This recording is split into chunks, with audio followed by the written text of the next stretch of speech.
Tapos di ba po ang bigas po, tapos pag sinayang po, kanin.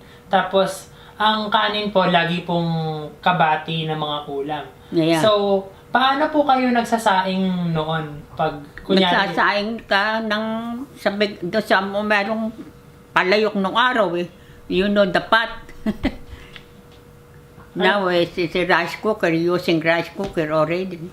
tapos dun po sa mga palayok po, ano po yung, ilan pong takal ng bigas po ang nilalagay doon? Depend na how much 3 cup or 5 cup like that. Opo. Yun, 5 cup.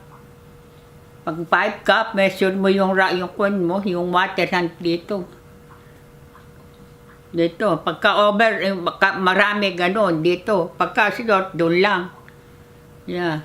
Tapos, di ba po, nakwento niyo po sa amin noon na kayo po ninahanda. Naghahanda po kayo sa mga malalaking handaan noon? Yeah, like wedding, like christening, like that. So, saan po nabibili yun? Ewan ko ba kung saan nanggagaling yung mga gas na yun? Nung araw, mga petroleum, kung saan nanggagaling eh. Sa Japan pa yata eh. Sa Japan o something. Nung malaw, nagyera na. Tapos nung mag-gera po, like, nagpatuloy ba po ang inyong pagluluto ng mga kakanin na biko, mga kalamay?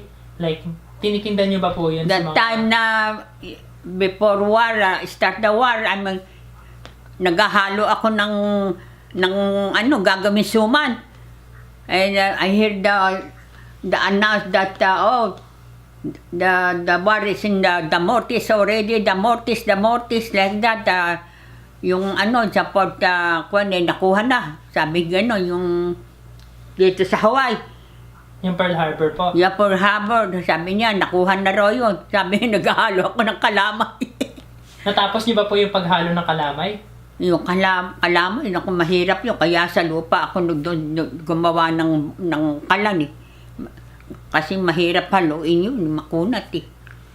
Tapos natapos niyo rin po yung pagluto nun? Yeah, natapos din. Nung panahon po nung gera, tinitinda niyo ba po yung mga ginagawa niyong kakanin noon? Yeah, nagtitinda ako. Kung ano ang maitinda ko. Mahilig ako magtindi.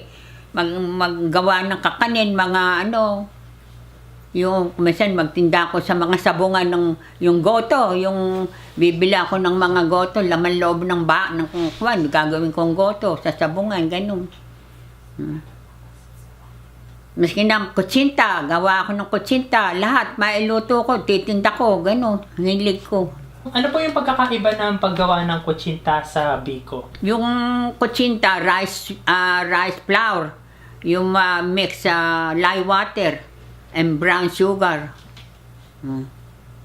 Pero very watery yun. I-cook mo yun, i-steam. I-steam that. I-steam mo yun. So, ang paggawa po ng rice flour po, dinitikdik ba po yung bigas Alin? na yung rice flour po? Nung araw, ginigili. Yan lang yung gilingang bato.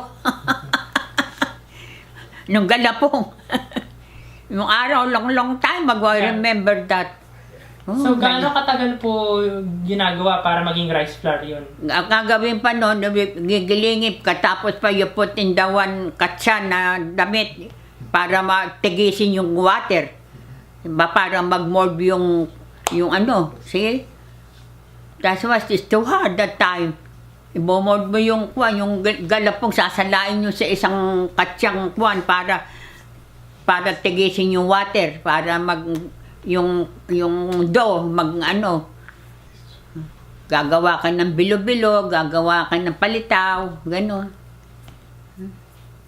So, magkano nyo po binibenta yung mga kakaninin nyo nung panahon ng gera? Mura pa rin nung araw eh. Magkano po, kunyari, mga ilang piraso ng kutsinta? Magkano ba yun? Para 5 cent lang ata yung isang balot na na kutsinta, ilan, 6. Di ba po may mga iba't ibang panahon po para magtanim ng palay? Alam niyo pa po kung anong buwan po ang buwan ng tanim ng palay, katulad ng June, July, like that. July, August, after that finished, and then September, October, they were growing the the rice. Now, start na yung mamumulaklak na sila. Mga hanggang November, ayun na, magkuhan na yung palay. November. Kaya December, yun na haharvestin mo na yung palay para maging rice na yun.